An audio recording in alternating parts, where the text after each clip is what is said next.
Right, okay. Happy New Year 2018 to all of you guys.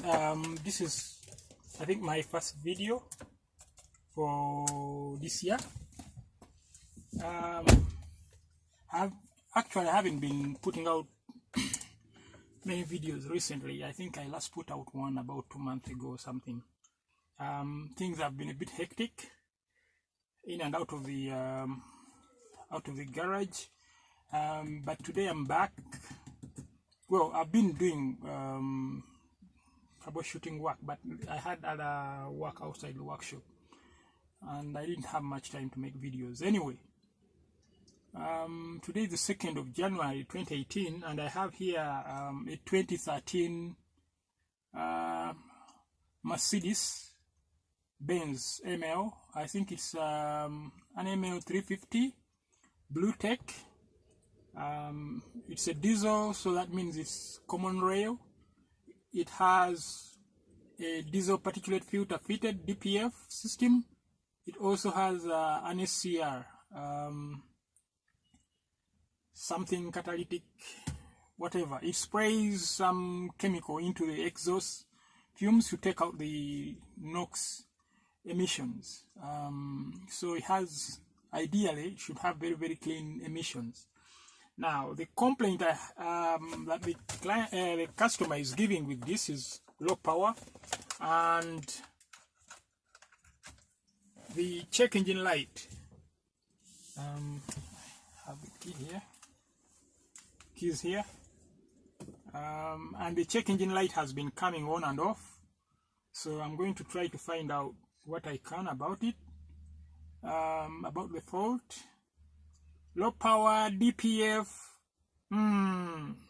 This is of course a turbo diesel. So many things that can bring low power issues related to the exhaust system, because this exhaust system has an EGR, a turbo fitted, then it has an EGR, then it has a DPF, then it has, of course, it has a silencer, and then it has the SCR system. About 5 systems, systems all attached to the exhaust side of things, and the complaint is low power. Naturally, my first suspicion with these diesels is going to be angled towards things related with the vehicle not breathing very well. So let's go. I'm going to crank it. Yeah, cranks fine to me for a diesel. Have to move the seat back because I need to hold the laptop here. Right.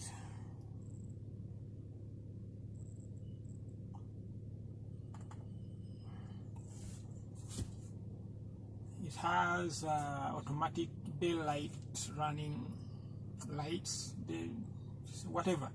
So when the sensor, I think there is a sensor in the front, in the grille, when it detects the light is a bit low, it will turn on the headlamps. I don't know if you can see the headlamps are turned on automatically. Let me see if I can switch them off. Yeah, I think you can switch them off, but I'll leave. You have to be careful with clients' vehicles. If you try to leave the settings of anything, especially anything you are not concerned with. Try to leave the settings as you found them, because clients are a bit sensitive about intrusion into their vehicle. They give the vehicle to you to work on, but they don't want you to touch things unnecessarily. Yeah, the last vehicle I worked on was a Toyota Hilux.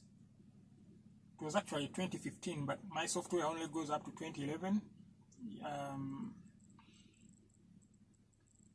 It had somewhat similar issues. It it had been involved in an accident, and then when it was repaired, it would bring the dashboard. Sorry, that's a call.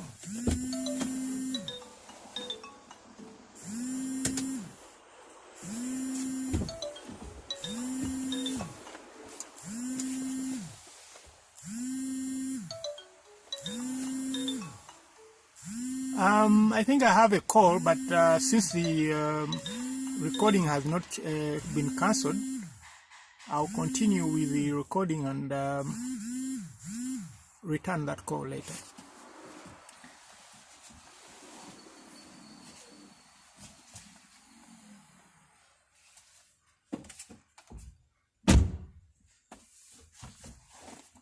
Anyway, I'll crank the engine again.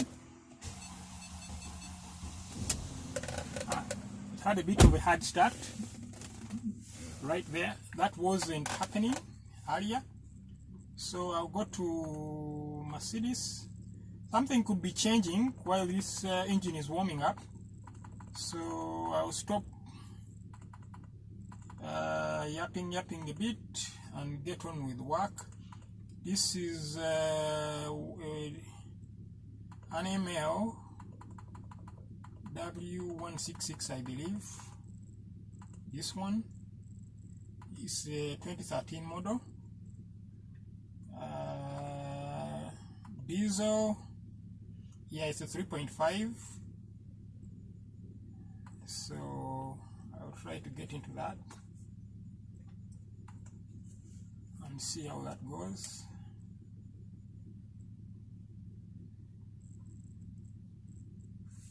Ooh, what's that?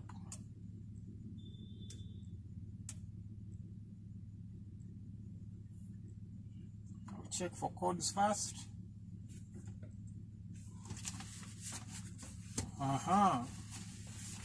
So we have particulate DPF related codes, 3 of them already.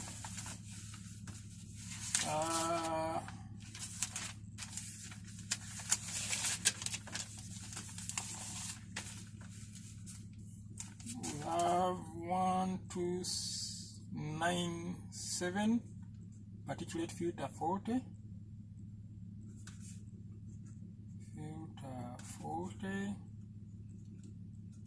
We have 15 FC particulate filter differential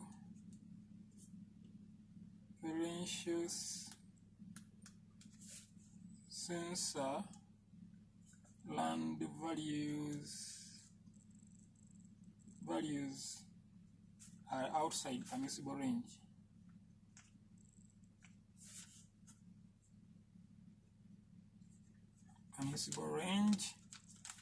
And 15 FD DPF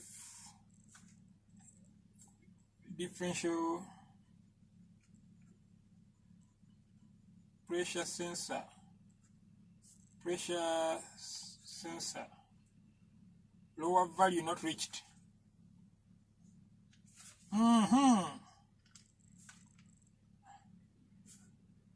I mean, this already smells to me like a clogged DPF already, because it is complaining about the particulate filter being faulty. Why? Because the pressure sensor signal lower value has not been reached.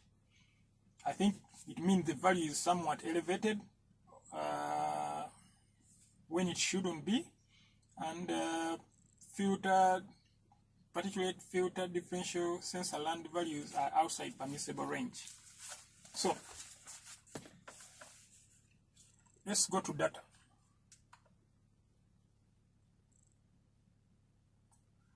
I want customized data particularly for the differential pressure.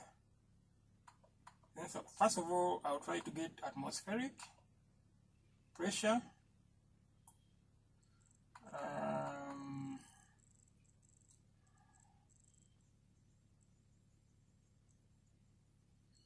anything to do with pressures in the exhaust system, I'll try to pull it up.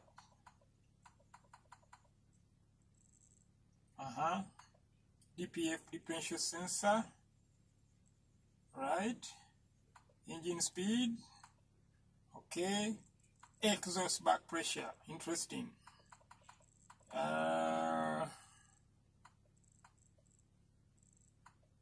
Fuel air pressure, I don't need that.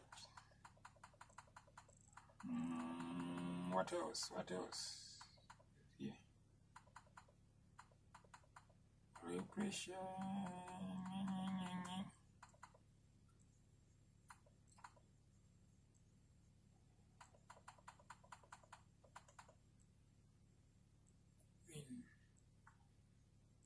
Okay, I'll deal with those four first.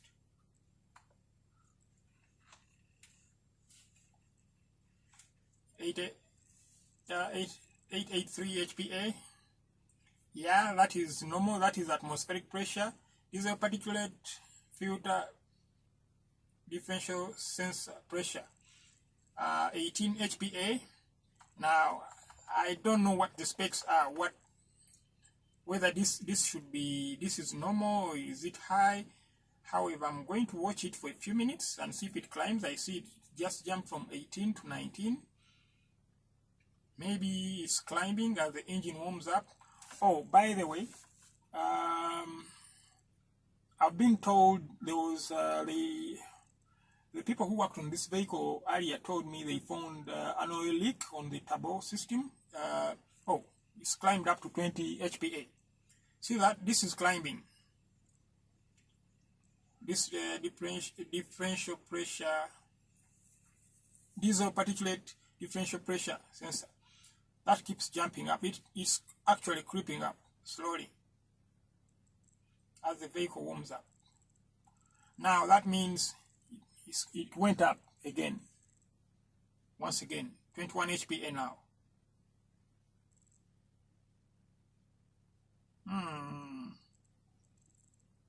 Very interesting. I think this DPF is clogged, and the problem gets worse as it warms up. Right. It went up to 22 HPA. Whoa, interesting. No wonder it says it never reaches the lower limit. It wants to see at idle, probably, maybe it wants to see very close to 0 HPA, but it is seeing the difference in pressures between the intake and outlet of the DPF creeping up. 23 HPA. There's certainly an issue here. This thing is, the pressure is creeping up. I think I don't want to jump the gun. I'll keep watching it. And 700 RPM, our RPM engine speed is actually stable. See, this is climbing up to 24 HPA. I mean, to me this is a telltale sign. DPF clogged. I'll see if I can find an option of forcing a regeneration cycle. But the biggest issue with these vehicles, diesels with DPF systems, this, for example, is a luxury vehicle. It's the owner probably lives in Kampala, works in Kampala, and that is city. We are climbing up to 25 HPA, by the way. So with these diesels, they need to be driven. You know, with the DPF system, it collects soot. You notice its emissions with regards to particulates are much cleaner than even a lot of the petrols. You never see soot coming out of the back with the DPF fitted. But it collects that soot, and from time to time, when the software works out from the various sensors in the system, when it works out that the soot, we are now at 26 HPA, definitely climbing. When it works out that the soot is has reached a critical mass, or we are at 27 HPA, it it starts what they call regeneration cycle. There is extra fuel, I think, injected into the system, I think into the engine, and I think into the exhaust manifold at some point, to cause temperatures to rise at the DPF. Those temperatures really burn the suit, and whatever is left is clean enough to go through the filter, and there is always some ash that remains. I think I read up on this system, they were saying the ash is usually from oil coming with the exhaust fumes, probably from turbo, other engine areas. So look, we are 29 HPA, and I'm sitting here. I thought this was going to be a complex diagnosis, but I think I'm liking what the software has given me so far. We are at 30 HPA. Remember, we started at 18. We are just sitting, idling, not doing anything. I was just able to get from the codes. I was able to get direction about the looking out for DPF, differential pressure data, and it led me straight here. I'm liking this. If you understand how systems work, yeah, see that minimum. We started at 18, and we are now at 31. And I suspect it was much lower than that. Rather, yeah, it was much lower than that earlier, and it kept going up. When we started looking at this data, it was at 18, and it has been climbing all along. In minutes, it looks like every minute or so, it climbs up one bit. And we are sitting here just idling. Now, getting back to the DPF, these vehicles, to successfully run their regeneration cycle for the DPF, need to be driven for some extended period on the highway. Now, if you have a vehicle like this and you keep driving it around town in city traffic, it will never get the opportunity, because it really needs to cruise up to, say, maybe 80, 90 kilometers an hour, and then it will do its thing. Just a minute. Yes, I haven't even revved the engine, but I'm seeing this thing rising to 34 HPA. This is differential, but this is a particular differential pressure sensor.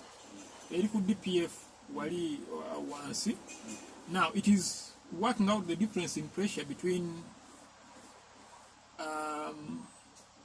ku DPF kubako pipe bbiri yo maaso neye mabega kati pipe ezo zombi zibeera connected to one pressure sensor. Kati pressure sensor yobe notinga difference between both pipes. And when I started, it was at 18. It is just climbing up all the time. It has now reached that as it is warming up. So the problem gets worse as the vehicle warms up. And that's why Mario was saying that sometimes when he drives it, and then it becomes even hard to start. So this is certainly a clogged DPF, no doubt. Because this should not be increased, and I'm at idle. And it keeps climbing. I'm just going to let it go on for another 5 minutes, see how high it can go. But this is a conclusion of a clogged DPF. Yeah. Yeah, so that was Franco Fiore. I was explaining to him what's going on. Yeah, see, we've reached 38 HPA. If you heard what I was telling him, I was speaking in Luganda, but I was saying I'm going to let this thing run for another 5 minutes, see how high this will go. We are now at 39 HPA. I don't know if you've been watching that. Yeah. Clog DPF. Right there. I can't even begin checking the differential pressure sensor to see if it is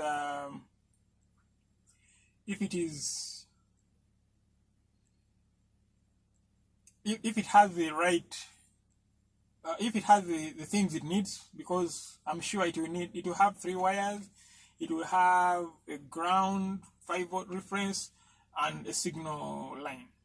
I'm sure those are working. Otherwise, these figures, first of all, would not be plausible. Secondly, they wouldn't be changing. So right now, what we're looking at is a clog DPF. Bang, right there, sitting in the driver's seat. I won't go any further than this in terms of the diagnosis. This to me, I haven't even opened the hood. This to me looks conclusive enough. I've been sitting here while we were watching, and it's now reaching 42. We started at 18, remember? It climbed through the 20s, through the 30s. Now it's in the 40s. And I have a feeling, I'm watching the temperature gauge, which seems to be fine. I have a feeling if I let the thing sit long enough, the pressure will reach a level where it even switches off. Because Mario, who bought the vehicle, who picked the vehicle from the client, said intermittently when he was driving it, engine would lose power, shut down, and it would be a hard start for a few minutes. Probably after it cools up, it cools down in a few minutes.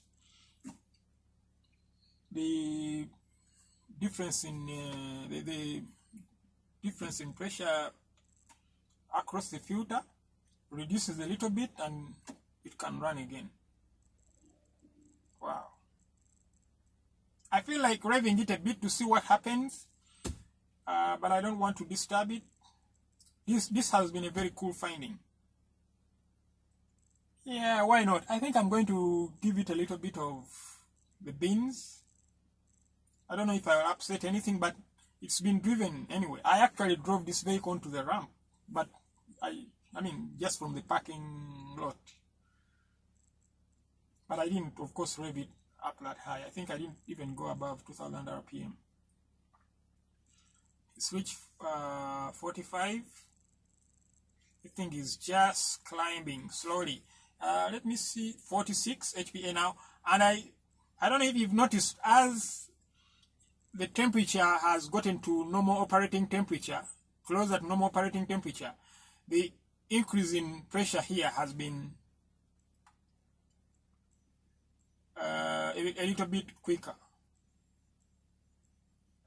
This is the exhaust back pressure sensor at about 1000 HPA. I think that's not so bad. Why? Remember, atmospheric pressure is 883 HPA. So this is only 200 HPA higher. The exhaust back pressure is only 200 HPA higher than atmospheric.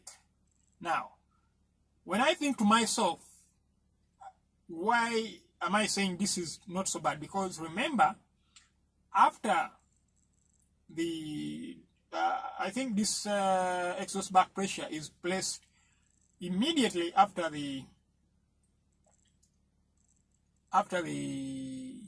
start of the exhaust manifold, as the gases are getting out of the cylinders, but before the turbo. Now remember, the turbo has gives a little bit of resistance because these exhaust fumes, turning it round. So the turbo gives a bit of resistance. So you expect the back pressure after the manifold, or after the exhaust valves, yes, to be a little bit higher than atmospheric. Two, you have the DPF itself. Even when it is functioning properly, it gives resistance to exhaust gas flow. And we also have the buffers in the silencer. All that should give a little bit of back pressure to the system, to the exhaust system, but not so much. And personally, as it is at idle here, I'm happy with that. I want to see what it does when you rev it up, But for me, this exhaust back pressure looks just fine. Wow, we're in the 50s now. I think I'm going to play with the throttle a bit now. I think it doesn't hurt. We've seen enough of differential pressure increases. Wow, it actually reduces a bit when you rev it up. But remember,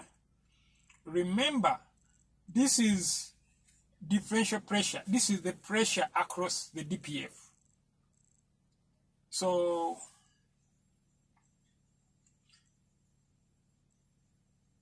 yeah, I think at higher RPMs, because there is more gas passing, so the gases are forcing their way through the DPF. Yeah, I think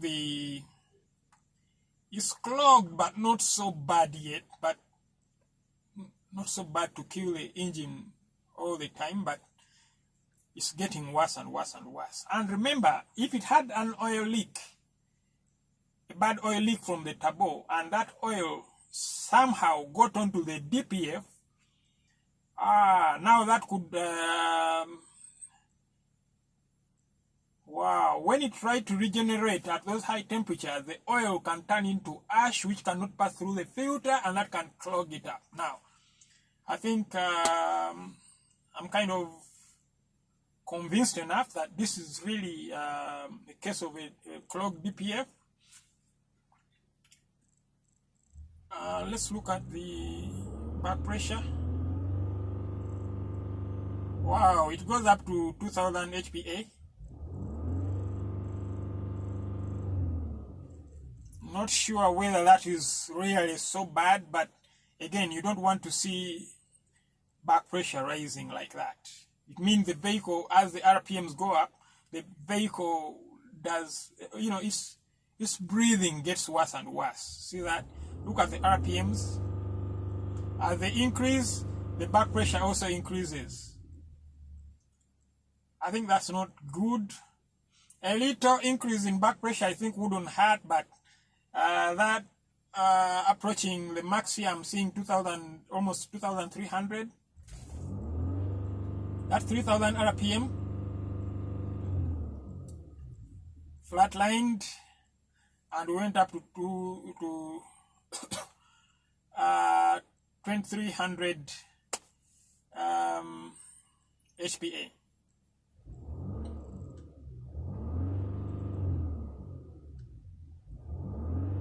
Whoa.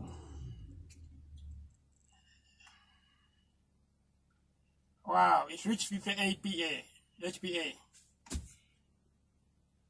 Right, so I think there we have it. I have no doubt that the back pressure, the differential pressure sensor is working fine. It is working fine, and it is giving plausible readings, and I mean everything adds up. Oil leak on the turbo gets into the DPF filter. Yeah, DPF is differential particulate filter. So when I say DPF, I'm meaning that filter.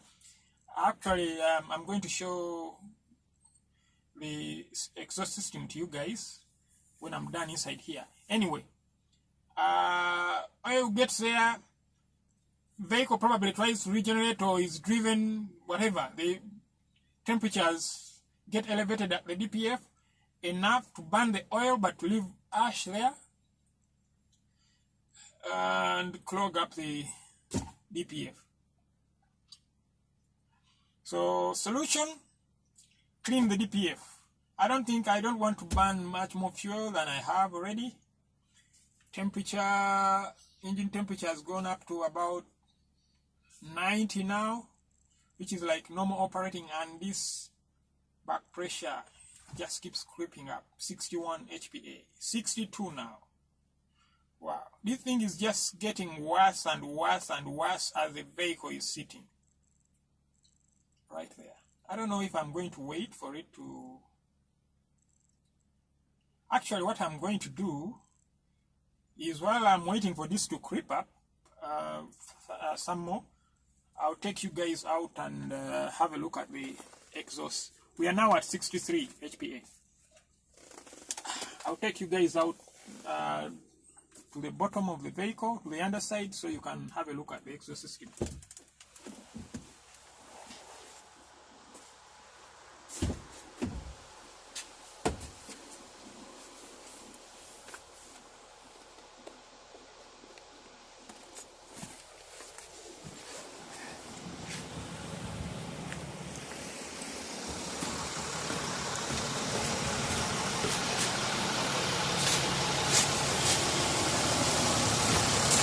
Okay, so up there somewhere, after the engine, this is the DPF. It's a funny design on this vehicle. Usually you have a catalytic converter before the DPF. In this, wait a minute. Yes. We have an oxygen sensor here. We have a temperature sensor there. We have, where is my flashlight? Oh, I don't have, I can't operate my flashlight now.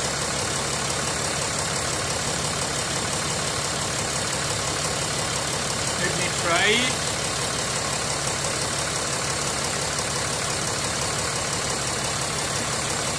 Flashlight, come on. It won't operate for some reason.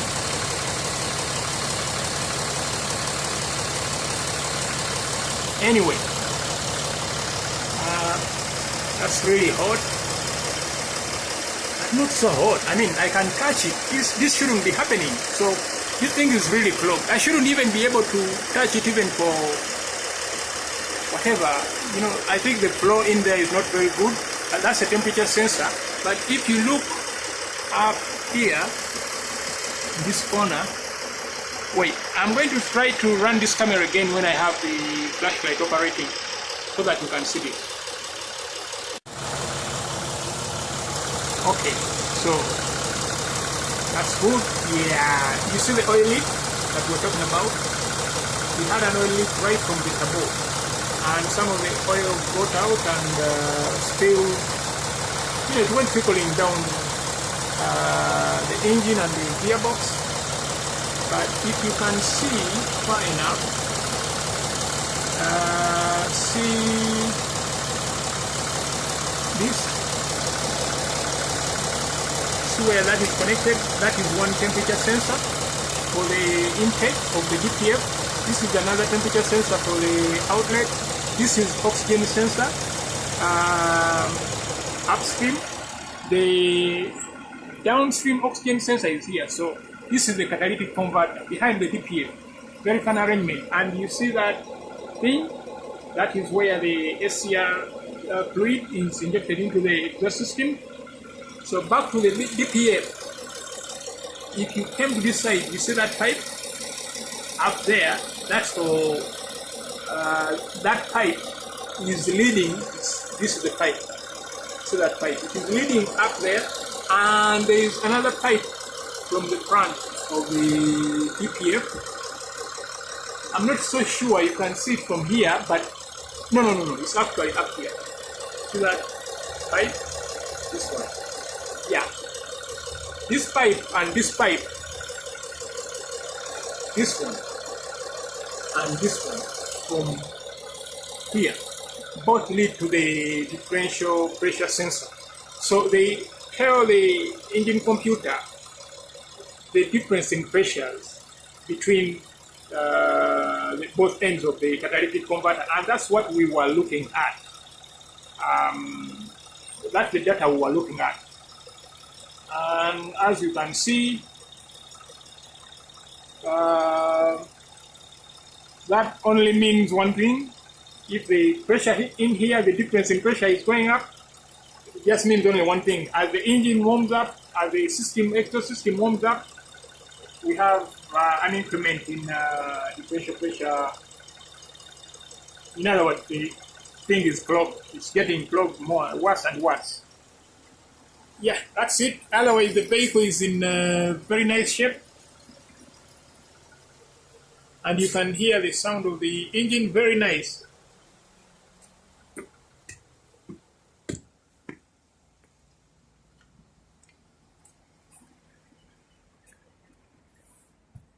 Yeah.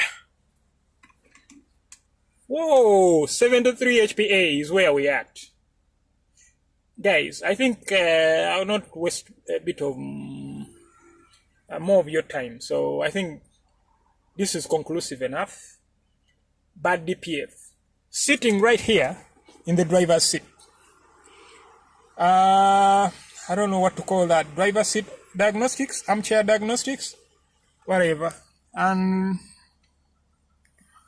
unfortunately, my lamp is turned on now, and I don't know how to get it off. But you can see it has a fault for the front right parking lamp.